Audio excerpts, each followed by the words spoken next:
Halo semua, Shalom. Selamat datang di penjelasan mengenai asuransi oleh kelompok kami. Selamat menyaksikan. Kelompok kami berasal dari kelas 12C dan beranggotakan 3 orang, di mana ada Stanley, saya Abigail, dan juga ada Kenneth. Sebelum masuk ke dalam penjelasan asuransi lebih dalam, saya akan memberitahu tujuan dari penelitian ini.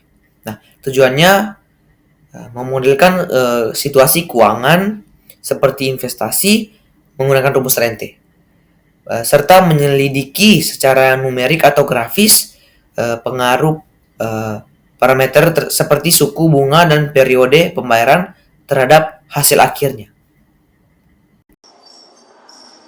Nah, jadi apa itu asuransi? Asuransi adalah perjanjian antara perusahaan dan nasabah, di mana nasabah membayar premi untuk mendapatkan perlindungan finansial terhadap risiko tertentu. Nah, apa itu premi? Premi adalah uang atau biaya yang dibayarkan nasabah ke perusahaan asuransi secara rutin agar mendapatkan perlindungan atau manfaat dari asuransi seperti yang tadi saya sudah bilang. Nah, asuransi ini menggunakan jenis sistem perhitungan rente. Apa itu rente? Rente adalah pembayaran atau penerimaan uang dalam jumlah tertentu yang dilakukan secara berkala dalam jangka waktu tertentu. Berikut adalah karakteristik rente. Yang pertama, pembayarannya dilakukan teratur sesuai dengan periode, bisa bulanan, tahunan, dan sebagainya. Yang kedua, jumlah bisa tetap atau berubah, bisa naik atau turun. Yang ketiga, memiliki jangka waktu tertentu atau seumur hidup. Dan yang terakhir, perhitungannya dipengaruhi oleh tingkat bunga. Nah, kenapa asuransi menggunakan jenis sistem perhitungan rente? Asuransi menggunakan perhitungan rente karena uang yang kita bayar premi tadi tidak langsung habis dipakai, tapi ditabung oleh perusahaan asuransi dan diberi bunga setiap periodenya. Dengan cara ini, jumlah uang kita bertambah seiring waktu, sehingga saat tiba waktunya, manfaat yang diterima sudah jelas dan cukup. Kami telah melakukan penelitian mencari data mengenai asuransi dana pendidikan dari AIA. Berikut salah satu produknya. Proteksi edukasi maksimal atau EduPlan adalah asuransi jiwa tradisional yang dapat membantu memenuhi kebutuhan dana pendidikan buah hati Anda. Dengan membayar premi selama 5, 10, atau 15 tahun, Anda akan memperoleh total manfaat pendidikan yang dijamin sebesar total 200% dari uang pertanggungan ketika anak Anda berusia 18 sampai dengan 21 tahun. Beberapa benefit yang akan didapat ialah manfaat dana pendidikan sebesar total 200% uang pertanggungan dibayarkan mulai anak berusia 18 sampai 21 tahun. Yang kedua, manfaat meninggal dunia akibat kecelakaan sebesar 100% uang pertanggungan. Manfaat ketiga ialah manfaat meninggal dunia selama masa asuransi dibayarkan kepada penerima manfaat. Dan yang terakhir ialah bonus akhir polis jika ada, maka akan dibayarkan satu kali pada akhir masa polis ke-10. Dapat dilihat juga berdasarkan tabel tersebut. Tabel tersebut menunjukkan manfaat dana pendidikan yang akan diterima anak sesuai usia. Ketika anak mencapai usia 18 tahun, akan cair 80% dari uang pertanggungan. Lalu pada usia 19, 20, dan 21 tahun, masing-masing akan cair lagi 40% dari uang pertanggungan. Sehingga ketika dijumlahkan, maka total manfaat yang akan diterima oleh anak adalah 200% dari uang pertanggungan.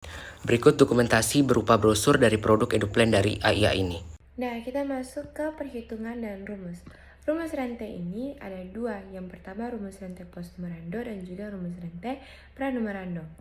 Nah, rente post numerando ini adalah rentetan pembayaran yang dilakukan di akhir periode. Sedangkan rente pranumerando ini adalah rentetan pembayaran yang dilakukan di awal periode.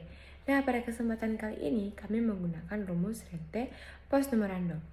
Rumus rente post numerando ini adalah NA atau modal akhir sama dengan modal awal dikalikan dengan 1 ditambahkan dengan suku bunga dipangkatkan dengan periodenya lalu dikurangi 1 dan dibagi dengan suku bunga.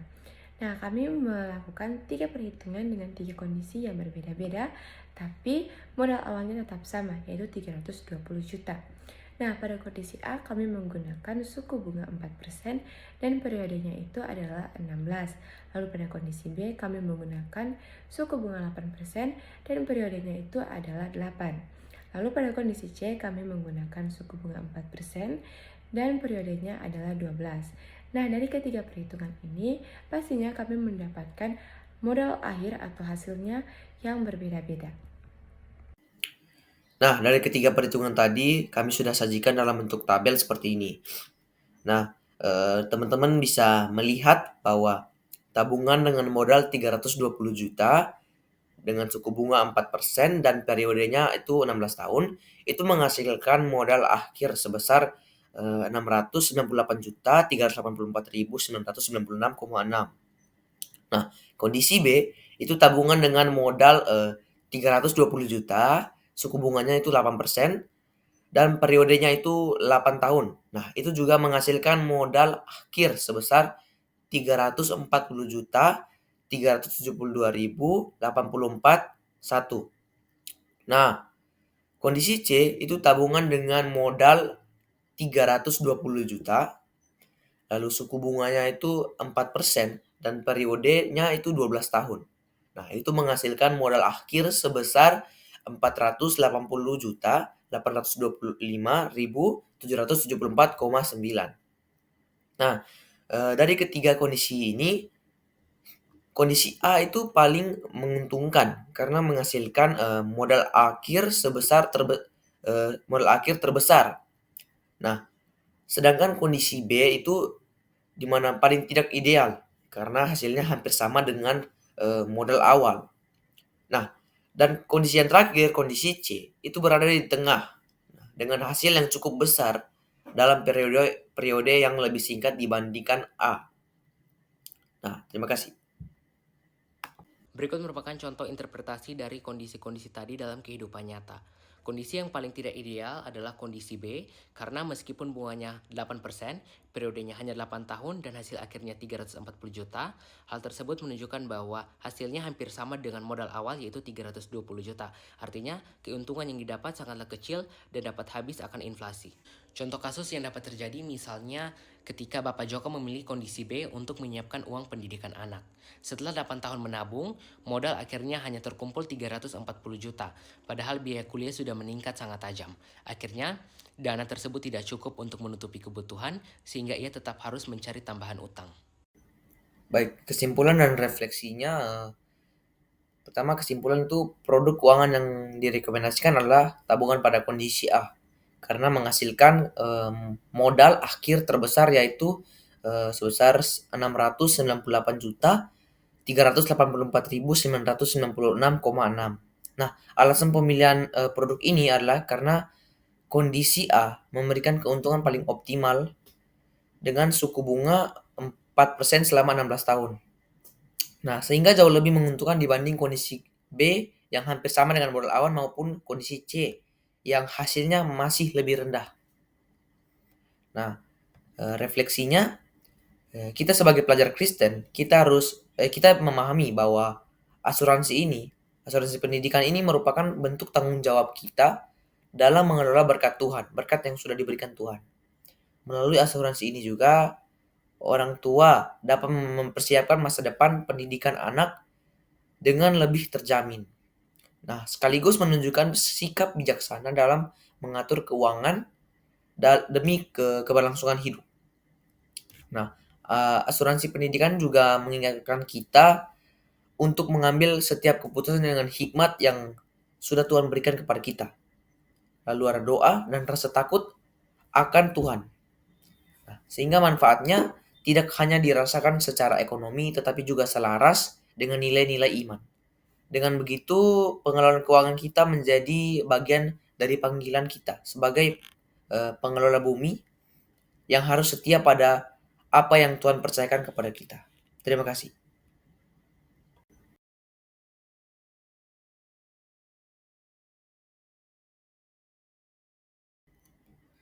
Baik, di sini kami sudah menyediakan beberapa pertanyaan yang bisa teman-teman jawab.